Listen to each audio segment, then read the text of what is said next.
Hello and welcome from the First United Methodist Church in Phoenixville, Pennsylvania. I usually use the first part of this video for announcements time. Some people would say it's commercials. I'm saying announcements, and I'm sticking with that. This week, however, I will just refer you to the website whose address you saw a moment ago to see what's going on, and share with you instead something that I really wanted to put into my sermon somewhere, but it just didn't fit the flow. But the thought is itself too good not to share somehow. So here it is. Take it for what it's worth. Take it or leave it. But this is from a book called Seculosity: How Career, Parenting, Technology, Food, Politics, and Romance Became Our Religion, and What to Do About It, by David Zoll. In the section on politics, although it could apply to many other areas of life, he writes this: Indignation can become intoxicating, especially the righteous variety. It may even be more insidious than other vices because we don't acknowledge it as pleasurable. He continues on the next page and says, Alas, we cannot all be equally upset. That would deny us the affirmation our anger demands. And so we start one-upping one another in search of the highest possible moral ground, clamoring for supreme indignation, even when we are ostensibly on the same team. Ideological outrage becomes a contest, in other words, where identity is at stake. Whose outrage is the most authentic, the most righteous?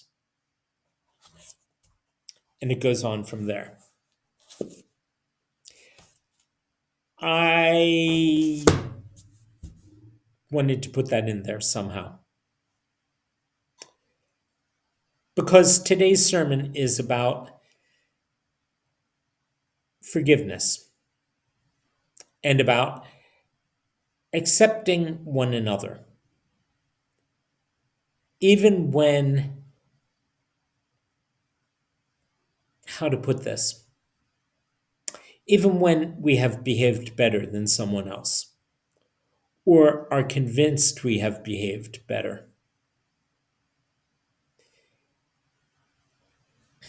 I'll let the sermon fill everything else in. But if David Zoll is watching, and I doubt he is, but if you are, thank you. Now let's all worship together.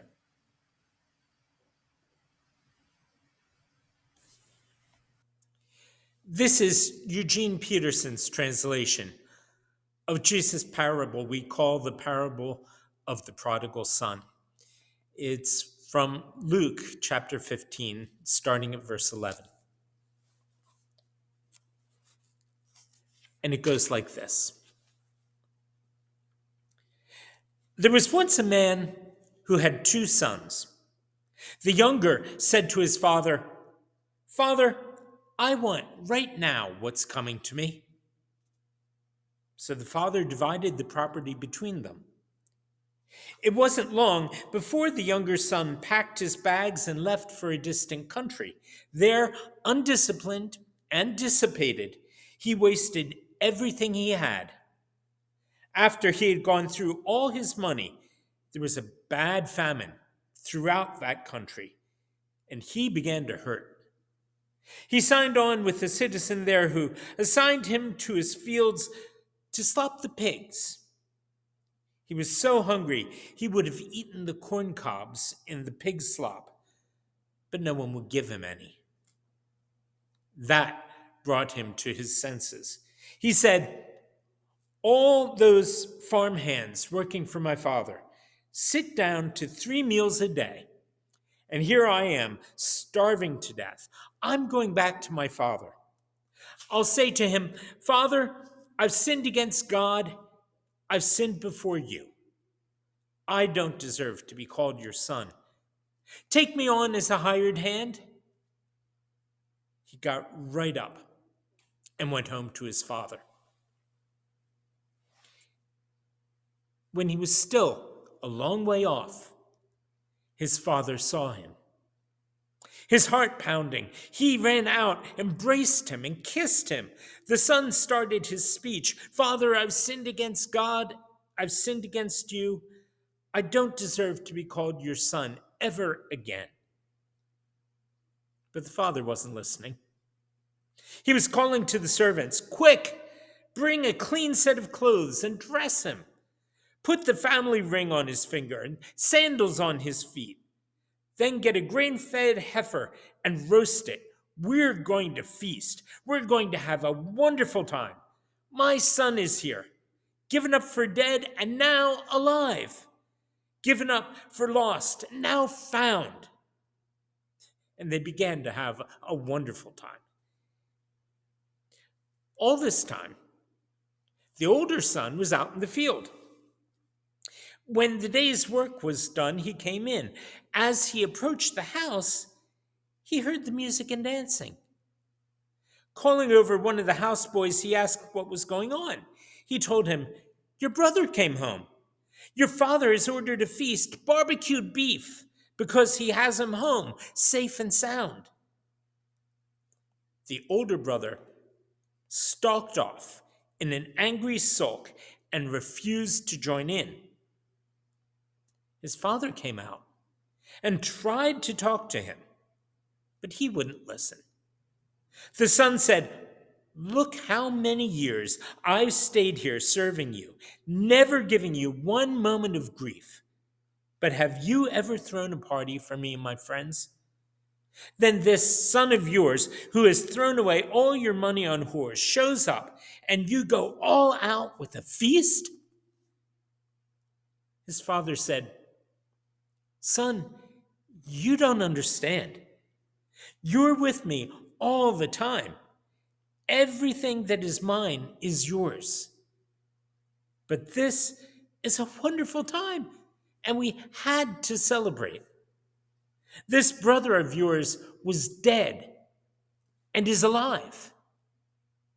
He was lost, and he's found.' A friend of mine who's not particularly religious, which is a polite way of saying he's totally unreligious entirely, still resonates pretty closely with the story of the prodigal son. Now, my friend has never done anything, at least not anything that I know of, and I know him pretty well, that reached the abject depths that the prodigal son, the younger son in this story, went through. But back in the day, he was kicked out of his frat house twice in the same semester. And shortly after that, he said he had learned something important, as he put it. He said, home is the place where no matter what you've done, somebody's at least going to open the door. And that has stuck with him, and it has stuck with me. Out there in that foreign country, hungry and regretful and unable to hold things together, the younger son in Jesus' tale knew that even if he would not have the same standing that he once had in the household, as a standing in a situation that he understand that he had thrown away, he would still be able to at least get his foot in the door if he could only get back to the farm. And he figured that if he groveled the right way, there would be just enough connection left that his father might not totally disown him the way he had essentially disowned his father when he said, "Look, give me what you would give me when you die. I want what will be mine, but I want it now, okay?" That was a pretty hardcore, ugly thing to say. But when he needed to go home again, he plotted out his speech.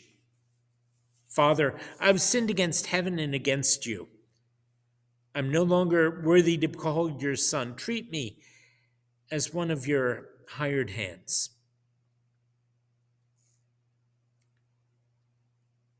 He expected his father to be angry,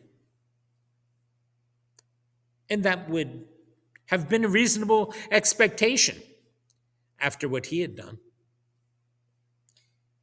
Maybe he also expected that when he got there, he wouldn't be totally without allies, that maybe his brother would speak up for him. I mean, they're brothers, you know? They grow up together. Probably both of them had done stupid things at different times, one obviously more than the other. We all know how that goes.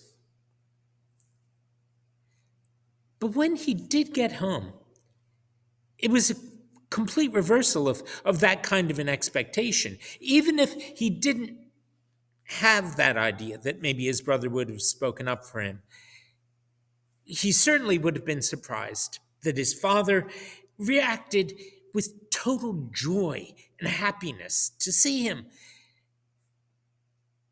and that his brother reacted the way he thought his father would and just wanted to turn him away. And that, oddly enough, is right where the parable ends. That's right where Jesus stops. The father talking to the older brother. And he sounds like somebody who's the one trying to justify himself for the things that he's done. We had to celebrate and rejoice. Come on, son, I had to do this. Can't you hear him plead? Because this brother of yours was dead and has come to life. He was lost and has been found. Why does he have to explain himself to his other son? Jesus left off right there with this surprising reaction. And he stops because that is right where the story falls on us and looks to us to finish it. Most of us, I suspect, are more like the older brother than the younger. I know that I am. I'm really, really good at saying, okay, you made your choices. You took your chances. Look, actions have consequences. Words have consequences. Sorry, guy. And that's why I need to hear this story over and over and over. Walter Wangerin wrote a book called Ms. Little and the Chronicles of Grace about his time as pastor of a small inner city church in Evansville, Indiana. It's from the 1980s, a time when Evansville was one of many small towns across the Midwest and the Northeast that were falling apart because the steel industry was plummeting and car plants were closing down and businesses were shuttering. And the church, like the town, was hemorrhaging people as they moved away anywhere they could to find work. The people who were left behind, the people who stayed in Evansville, were mostly retired or too poor or unskilled to move or to find work anyplace else. People who felt trapped. And one of the stories that Wangerin tells is complicated, but an outline of it is kind of like this. The church was struggling to pay its utility bills when Pastor Wangerin discovered that Marie, a woman of, shall we say, some disrepute, who lived across the street from the church, was using a spigot on the side of the church building to fill up water jugs every night.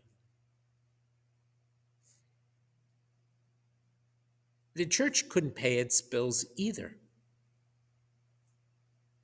And it got to him. He says, sometimes when your neighbor does something to annoy you, you feel compelled to go and watch her do it. You know that you'll learn nothing new by looking. That's not why you need to look. You're angry. That's why. And anger wants to see its cause. It is anger that gets and wants to get angrier. It is sweet to feel a just and righteous wrath. That's why.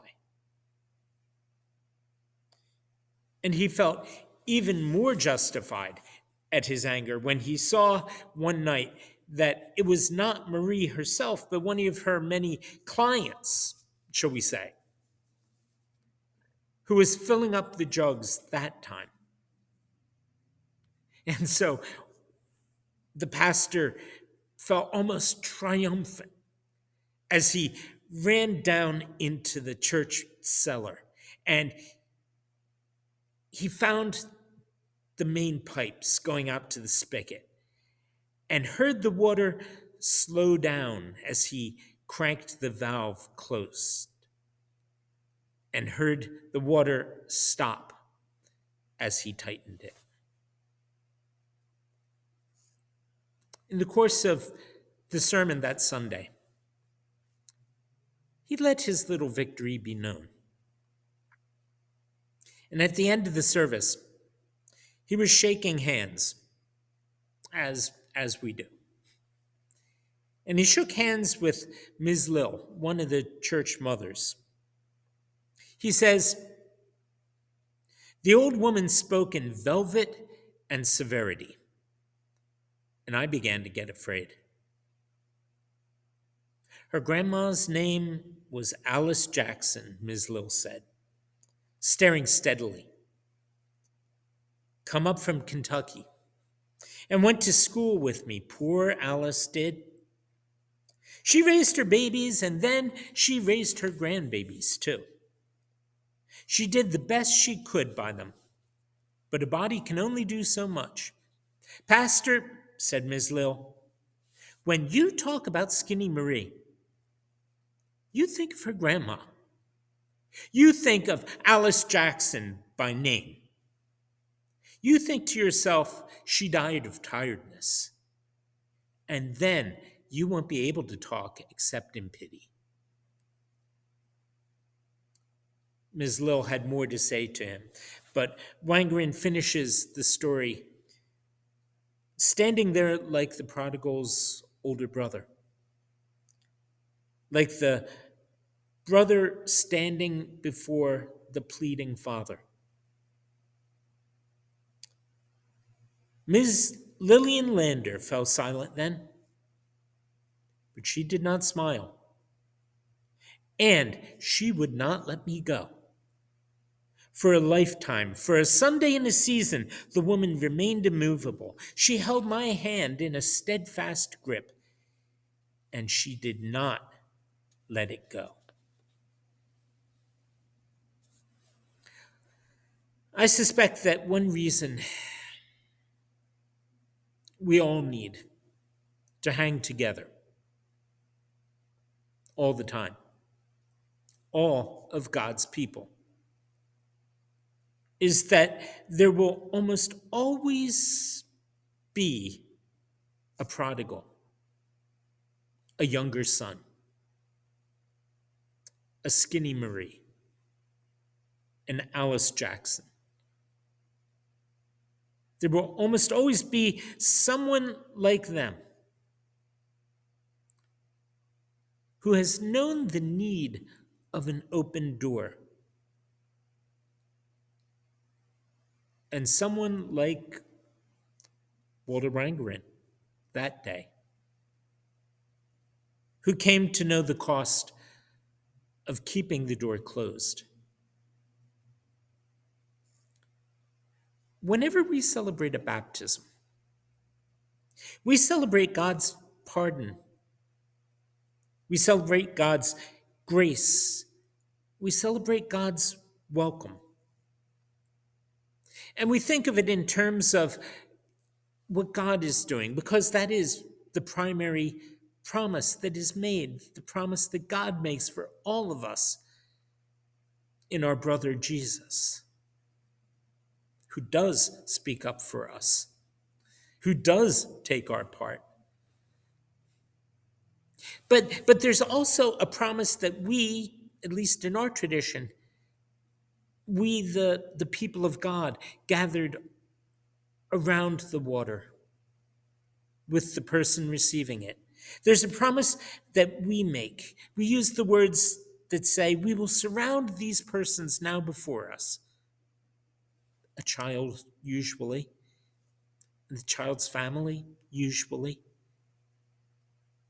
We will surround these persons with a community of love and forgiveness, that they may grow in their trust of God and be found faithful in their service to others. One of the many things we see in Jesus' parable is that love and forgiveness don't always depend on one person alone,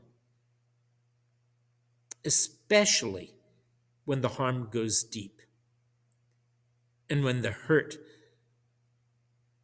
goes to the heart. Love and forgiveness are not simple, not for us, nor is there any getting around the cost that Jesus paid so that love and forgiveness would be available. Don't begin to think that he doesn't understand that far better than we do. But home is the place where no matter what you've done, somebody is going to open the door. And that is when the part of the story begins that we, all of us, write together. And if it's to have a happy ending, that's when we begin to work it out.